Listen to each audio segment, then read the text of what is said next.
Président. Notre fiscalité est bâtie sur un modèle qui a été signé en partenariat avec la France en 1976 et qui est de temps en temps révisité. Ça veut dire en fait, pour expliquer, pour faire simple, je dirais simplement qu'au niveau de la politique monétaire, nous n'en avons pas. Nous ne pouvons pas en avoir, étant donné que naturellement, nous devons mettre 65% de nos réserves de devises au Trésor français. Est-ce que vous comprenez ce que ça veut dire? Ça veut dire en réalité que tous les euros et tous les dollars qui rentrent chez nous, en réalité, il faut que l'État du Cameroun mette 65% de ces réserves-là, et c'est ce qu'on appelle des réserves de change. En fait, c'est ce qui fait la force économique en fait, d'un État. Hein. C'est-à-dire, plus il a de réserves de change, et plus il peut les monnayer par la suite. Donc, ces 65%-là ne sont pas au niveau de l'État camerounais. L'État camerounais est un collecteur qui les place au niveau du Trésor français. Et le Trésor français va donc collecter comme ça les devises, les réserves de change du Cameroun, les réserves du change du Congo, les réserves du change toute l'Afrique centrale, du Gabon, de la Côte d'Ivoire, ainsi de suite. Et les mettre dans des comptes d'opération. Et ces comptes d'opération-là, nous ne savons même pas combien nous avons là-dedans. C'est-à-dire qu'on peut avoir mis, par exemple, 1000 euros. Alors, et le jour où on veut qu'on nous donne 300 euros, on nous refuse parce que nos conditions économiques ne sont pas remplies. Et on va donner, par exemple, au Gabon, qui lui a mis 300 euros et qui demande 500 euros, on va lui donner les 500 euros parce que lui, il a une situation économique mieux que la nôtre. C'est une aberration, mais c'est une aberration avec laquelle nous devons faire. C'est-à-dire qu'il y a des accords qui ont été signés, nous devons les respecter pour le moment. Je voulais donc expliquer par là que nous n'avons pas de politique monétaire. Par contre, tout État a une politique budgétaire, et c'est là où je viens. La politique budgétaire du Cameroun est faite d'un ensemble de recettes et d'un ensemble de dépenses. Dans les recettes, naturellement, il y a les produits de ce que nous produisons. Il y a les fruits de ce que nous produisons. Et ces fruits-là, naturellement, ces fruits-là, ils s'agrandissent au fur et à mesure qu'on investit. Je vais juste vous prendre un petit ratio pour vous montrer un peu l'aberration du système dans lequel nous sommes. C'est-à-dire que en 28 ans de pouvoir, si j'accepte la période 80-81 où nous avons eu un pic, en fait, dans le ratio dépenses en capital sur recettes plus dons, c'est-à-dire qui permet de voir le niveau d'investissement d'un pays, et qui cette année-là est arrivé à 27%, nous sommes autour de 16,6% aujourd'hui. Nous sommes aujourd'hui autour de 16,6%, c'est-à-dire, je répète le ratio, dépenses en capital sur recettes plus dons, nous donne 16,6 et nous ramène aujourd'hui à un taux d'investissement en fait dans notre produit intérieur brut de moins de 25%. Un pays ne se développe pas avec. Donc ce qui veut dire que, pour illustration, sachez que les raisons aujourd'hui pour lesquelles nous sommes un pays à revenu moyen, c'est un pays où les habitants touchent en moyenne entre 936 $ par an jusqu'à 3200 $ par an. Nous on va dire dans la moyenne entre 1700 et 2300. Parce que les chiffres au Cameroun, il faut toujours s'en méfier un peu. C'est-à-dire que ce pays à revenu moyen, si on est là aujourd'hui, il y a des raisons. Les raisons sont essentiellement que nous n'avons pas de levier aujourd'hui pour relancer notre économie. Et ces leviers qui pourraient être l'investissement, ne sont pas mis à contribution. Les budgets d'investissement public ne sont pas exécutés. Et aujourd'hui, on se retrouve avec des taux d'exécution financière des budgets d'investissement public de 8,44%. Et sur le plan physique, on se retrouve avec des budgets d'investissement public aujourd'hui. Si je prends la région d'Uncam, qui est aujourd'hui à mi-budget, à mi-exercice. Oui. On est aujourd'hui autour de 39,36% et la région du littoral, par exemple, n'atteint pas 50% de taux d'investissement, d'exécution de son budget d'investissement public. C'est une aberration. C'est-à-dire ces aberrations-là, c'est autant d'aberrations qu'on accumule dans notre système aujourd'hui. C'est-à-dire qu'on met en place des budgets d'investissement public qui ne sont pas exécutés. Ils ne sont pas exécutés pourquoi? Parce que l'État n'a pas mis à disposition les moyens au niveau des communes. Et quand l'État débloque un peu d'argent, l'État débloque 8 millions de francs par commune. Sur les 360 communes du Cameroun, 8 millions de francs donnés à une ville comme Douala, ça fait quoi? Pour tout un exercice budgétaire. Je veux dire, et ça, le RDP s'en vante et l'écrit partout, dans tous les médias officiels et non officiels, on trouve des chiffres comme ceux-là qui ne témoignent pas en réalité du réel marasme dans lequel on est. Justement, vous demandez d'où vous tenez ces informations. On a un institut national. On a un institut national de la statistique. Et dont aujourd'hui, par exemple, qui nous sort que sur les 93 969 entreprises répertoriées au Cameroun, je répète, 93 969 entreprises répertoriées au Cameroun, 60 000 de ces entreprises, soit plus de 57% de ces entreprises ne tiennent pas une comptabilité écrite. Voyez-vous ça? On récolte où l'impôt? Et pourtant, la comptabilité camerounaise, elle est claire. Nous avons 4 régimes aujourd'hui d'imposition. Pour les entreprises qui ont plus de 100 millions de francs de chiffre d'affaires, elles sont soumises au régime du réel. Pour les entreprises entre 60 et 100 millions de francs, elles sont soumises au réel simplifié. Et puis pour les entreprises entre 15 et 60 millions de francs de chiffre d'affaires, elles sont soumises au régime de base. Pour les entreprises de moins de 15 millions de francs de chiffre d'affaires, comme par exemple les benzineurs, les taximens et tout cela, ils ont un impôt libératoire. Et cet impôt libératoire-là, il est fixé par les députés sur une base forfaitaire. Donc, je veux dire, logiquement, si on suit ce raisonnement-là, ces entreprises-là ont une comptabilité écrite et on sait quand la périodicité de perception des impôts. Cette périodicité de perception des impôts les oblige à tenir une comptabilité claire et naturellement avoir aussi une comptabilité claire au niveau national à travers une déclaration fiscale en bonne et due forme, ce qui n'est pas le cas aujourd'hui au Cameroun. Alors, ça génère quoi? Ça génère des abus de pouvoir.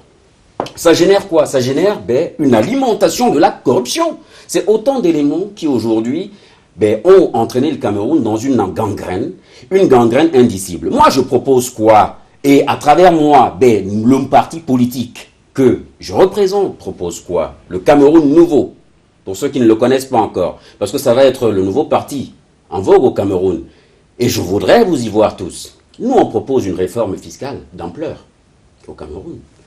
Une réforme fiscale qui va prendre en compte un élément essentiel qu'on appelle la redistribution. La redistribution, c'est quoi? Nous sommes partis du principe que nous sommes un pays pauvre. D'ailleurs, est-ce que c'est un principe ou un constat aujourd'hui? Les chiffres nous permettent plutôt d'aller dans le deuxième sens. C'est tout simplement un constat. Nous sommes un pays pauvre, très endetté. Grâce à qui?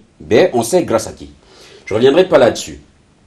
Je vais simplement dire qu'au Cameroun aujourd'hui, si nous sommes un pays pauvre, a priori, ça veut dire que les Camerounais sont pauvres, puisque notre revenu par tête d'habitant est à l'image de notre revenu, de notre produit intérieur brut. Qui, soit dit en passant, on dit qu'il est à 10 000 milliards de francs CFA, ça c'est les chiffres du ministère des Finances camerounais, c'est-à-dire soit 20 milliards de dollars. Quand on voit, par exemple, au niveau, quand on se réfère aux chiffres du FMI, quand on se réfère aux chiffres du World CIA Factbook, on se rend compte que c'est plutôt le double. Bon, on va prendre les chiffres du ministère camerounais, ils sont les plus bas, et ça nous permet d'avoir une base, on va dire, une base objective pour pouvoir d'ailleurs objecter par rapport à ce qu'ils avancent. Alors, aujourd'hui, le revenu moyen par tête d'habitant est donc autour de 2 000 $ par an. C'est-à-dire, ce qu'on oublie de dire, c'est que dans ce revenu-là, c'est un revenu moyen. C'est-à-dire que 6 Camerounais sur 10 vivent avec moins d'1 $ par jour. C'est-à-dire, sur le mois, à peu près 19 000 francs CFA. Alors, ces chiffres-là, très souvent, on les assène comme ça, comme des réalités comptables. On oublie quand même qu'en disant 6 dixièmes de Camerounais, en disant 2 tiers de Camerounais, 75 à 80%, on est en train de parler d'êtres humains. On est en train de parler d'hommes et de femmes.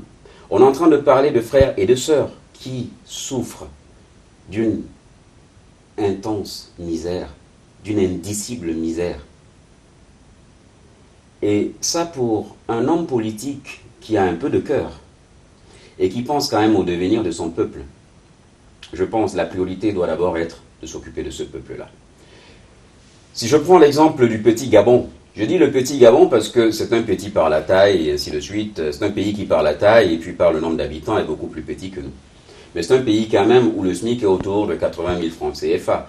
Et donc, si le SMIC est autour de 80 000 francs CFA, 80 000 francs CFA, ça veut dire que c'est un pays, pour eux, à 80 000 francs CFA le mois, on est pauvre.